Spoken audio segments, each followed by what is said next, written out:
네, 여러분 안녕하세요. 코로나 걸린 뒤로 되게 오랜만에 방송하네요. 자, 오늘은 이메일 사연 분석편이고요. 한번 어떤 사연인지 보도록 하죠. 안녕하세요. 저는 24살 현재 전역해서 막 공부 중인 대학생 남자입니다. 전 여친도 동갑내기로 24살이고요. 저희는 서울 논현동 쪽에 살고 있다. 저희는 고등학생 시절부터 알게 된 사이였고 같은 대학교로 오게 되어서 서로 친하게 지내다가 사귀게 된 커플. 총 650일이 좀 넘었다고 하네요. 오래 사귀었네요. 군대에서 이별 통보를 받게 되었습니다. 제가 군대에서 입대했던 시점부터 문제가 생기기 시작했는데 여자친구의 외롭다는 소리였어요. 처음엔 군대를 기다려주는 여자친구가 너무 고마워서 서로 힘내자라는 태도로 대응했지만 시간이 가면 갈수록 여자친구가 외롭다고 얘기하고 오늘 남사친 누구누구 만날 건데 외로워서 만나는 거라고 얘기하고 증세가 갈수록 심해져 가더라고요. 그 문제 때문에 같이 힘내자고 하지 않았느냐, 왜 자꾸 그런 말을 해서 마음을 아프게 하느냐라고 얘기했던 일이 있었는데 그 말에 여자친구가 군대를 괜히 기다리는 것 같다고 얘기를 하더라고요. 그 말에 너무 화가 나서 그럼 기다리지 말고 네 마음 가는 대로 살아라. 네가 만나고 싶은 남자 만나라고 얘기하고 전화통화를 끄는 게 화근이었습니다. 사실 저희는 이 문제 말고도 3번이나 헤어진 적이 있었는데 그때마다 이틀이면 여자친구에게 연락이 다시 와서 잡히고 계속 만나는 게 반복되었다고 해요. 그런데 이번에는 5일이나 지나고도 연락이 없어서 연락을 했었는데 여자친구가 자기가 외롭다고 할 때 자기를 버렸다. 더 이상 너한테 기대할 게 없다. 라고 하면서 다시는 전화하지 말라고 하고 전화를 끊더라고요. 그래서 장문의 카톡과 문자를 남기는 실수까지 하고 거의 2달 내내 매달렸던 것 같아요. 그리고 전역할 때쯤 돼서 다시 한번 오랜만에 연락을 하고 싶어서 인스타로 연락을 했었는데요.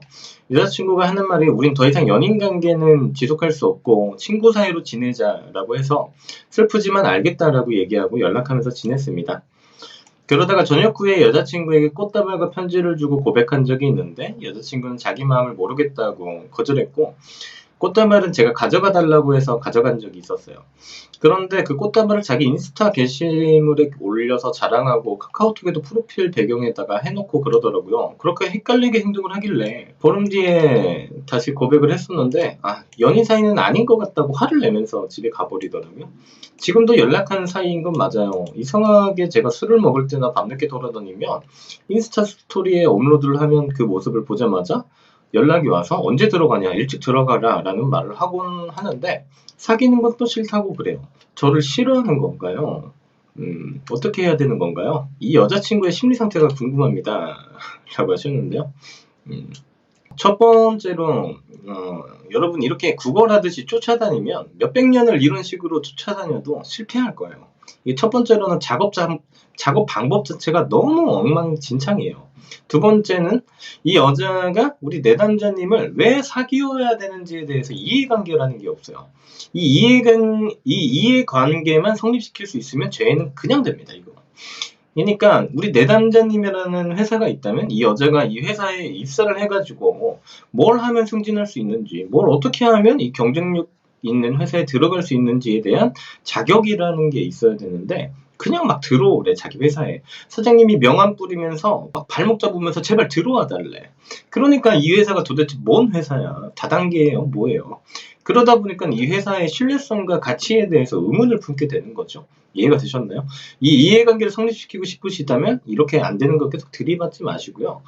조금 본인이 리드하는 데이트부터 일단 먼저 시작하시고 거기서 뭐 공감대 쌓고 아까 말한 자격 부여를 해보세요. 뭐 예를 들면은 너는 이런 행동을 해서 마음에 든다라든가 나는 이런 행동을 하는 사람을 좋아한다. 뭐 이 정도가 되겠는데 앞으로 이제 어떤 일이 일어날지에 대해서 제가 예견은 할 수 없으니까 이제 뭐 조금 더 구체적으로 이제 말씀을 드리자면은 일단 이 관계는 라포가 조금 부족한 것 같으니까요. 일단 제 영상 보시고 데이트 시행하시면서 공감대 형성 해보시고 일단 그런 상황을 먼저 만드시는 게 중요할 것 같아요.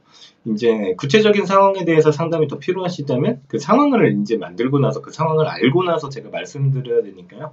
상담 주시면 되겠고요. 그리고 두 번째 질문이 상당히 재밌는 질문을 하시는데 저를 계속 싫다고 하는 여자가 왜 좋은지 모르겠습니다. 이거는 첫 번째 질문에 대한 것까지 해서 제가 포함시켜서 제가 포괄적으로 말씀을 드릴게요. 제가 이제 유튜브 댓글들을 여러분 싹 한 번씩 이제 보는데요. 보다 보면은 내담자들끼리 되게 투기장 열고 싸우는 댓글들이 가끔 있어요. 이게 대표적으로 어떤 문제냐면 상대방이 뭔가 바람을 폈다거나 윤리적으로 옳지 않은 행동을 하는 사람인데 내담자가 이제 재회를 원하는 거죠. 그러다 보니까 이제 정신 차려라, 저런 사람을 만나냐, 이런 사람, 그리고 아니 당신이 뭔 상관이야? 라고 얘기를 하는 사람, 뭐 대표적으로 이 두 부류가 되겠는데, 이게 질문과 무슨 상관이냐고 할 수도 있는데, 좀 더 한번 들어보세요. 어떤 광신교가 있어요. 그럼 당연히 그 종교에는 광신도들이 있겠죠. 그 광신도를 보고 일반 사람들은 과연 어떻게 생각할까요? 아, 미친 사람들 아니야? 아, 저런 걸 왜 믿어? 도저히 이해할 수 없다. 뭐 초등학교 졸업했냐? 라는 생각을 하게 됩니다. 이 생각들이 틀린 거라고 생각은 하지 않아요. 이게 상식적인 생각이니까 사실. 하지만 이해관계를 해석하기 위해서 여기서 중요하게 더 생각을 해봐야 되는 건, 어떻게 해서 저 광신교는 사람들을 이렇게 끌어들이게 만드는 것인가. 그리고 광신교를 믿게 된 사람들은 어떠한 환경에서 어떻게 살아온 사람들인가라는 거예요. 그래야 저 말도 안 되는 광신교의 광신도들이 왜 생기는지를 이해를 하겠죠. 그것도 모르는데 당연히 이해를 할 수 없다는 말이 나오는 거고.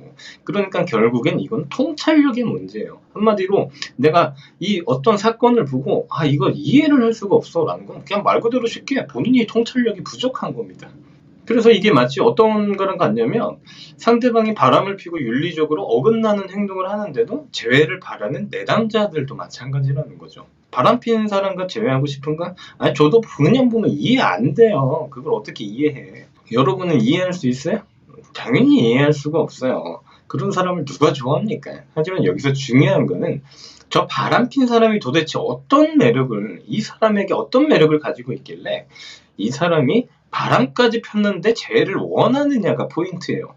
그리고 내담자는 어떤 상태길래 본인이 옳지 않음을 알면서도 재회를 하고 싶어 하느냐가 포인트고, 그리고 더 나아가서 과연 이 사이는 개선점이 있는 사이일까? 라는 게 마지막 포인트겠죠. 당연히 본인들이 이런 부분을 생각할 줄 알고 연구할 줄 알면 연애의 발전이 있는 거고, 통찰력이 생길 수밖에 없는 거예요. 그냥 당연한 거죠. 이해 못한다면 그냥 연애에 대한 통찰력은 거기서 끝인 거고요. 그래서 대부분 표면적으로는 뭐 희소성의 문제라든가 또는 의존성의 문제라든가 이런 문제들이 대표적인 거죠. 그래서 상대방에게 원하는 것이 있기 때문에 상대방들을 좋아하게 된다. 그렇다고 해서 이제 조금 더 나아가자면 희소성의 원칙에 대해서 이상하게 생각을 하시는 분들이 계신데, 이제 재회 사연들을 보면 상대방들을 되게 무시하고 막 싫어하는 듯한 행동을 하니까 이게 희소성이 있는 거구나. 그래서 이게 희소성의 원칙인가요? 저한테 이렇게 질문을 주시는 분들이 있는데 완전히 이건 잘못 이해한 거예요.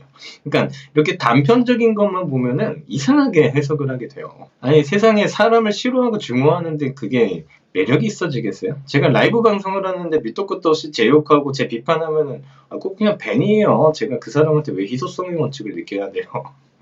당연히 그런 것과 관계는 없습니다. 사실 거의 모든 것은 그래서 주도권의 문제죠. 그래서 본인들이 주도권을 뺏겨서 상대방들이 본인들을 싫어한다고 착각할 뿐이지 실제로는 그렇지 않다는 거예요. 그래서 제가 말하고 싶은 거는, 결과론적으로는 여러분이 상대를 좋아한다는 건 그만한 이유가 있어서다. 다른 사람들이 보면 왜 좋아하는지 이해를 못한다는 건 그건 다른 사람들이 통찰력이 없어서 그럴 뿐이에요. 본인들과의 사이를 당연히 모르니까 당연한 거겠죠. 헤어지고서 친구들한테 얘기를 해도 네가 저런 애들 때문에 왜 힘들어하냐, 도대체 네가 뭐가 못났어? 이해를 못하겠어? 이런 소리들도 친구들한테 많이 들어봤을 겁니다. 그런데 여러분이 이상하고 틀린 게 아니에요. 좋아할 만한 상황이니까 여러분은 좋아할 뿐이에요. 사람들의 내면은 윤리나 도덕 따위를 사실 중요하게 생각하지 않아요. 윤리나 도덕도 사실 인간이 만든 겁니다. 왜? 사회의 질서를 유지하기 위해서. 하지만 이런 감정의 문제는 그런 것이랑 아무런 상관이 없다는 거죠. 그래서 제가 이 내담자님의 이 상담지만 보고 왜 이 여자를 이렇게 쫓아다니는지가 100% 알 수는 없어요. 하지만 중요한 건 사연에서 이 여자는 내담자님에게 희소성 있게 행동하고 있고요. 우리 내담자님은 희소성을 쫓아 구걸하고 있다는 게 제일 문제입니다. 그러니까 결정권을 이 여자가 가지고 있으니까 주도권이 이 여자한테 있는 게 문제인 거죠. 그래서 작업을 배워야 되겠죠. 지금 사연을 보면 이런 프레임 자체가 우리 내담자님은 아예 형성이 안 되어 있어요. 그러다 보니까는 조금 공부해 보시고 접근해 보시고요. 문제 생기면 상담 주시면 되겠습니다. 아까도 말씀드렸지만 이 사연은 그죠? 이 여자가 본인을 왜 사귀어야 되는지에 대해서 이해관계가 없어서 그럴 뿐입니다. 자, 사연 분석은 여기서 마치겠고요. 이상 연애 비타민 시온이었습니다. 감사합니다.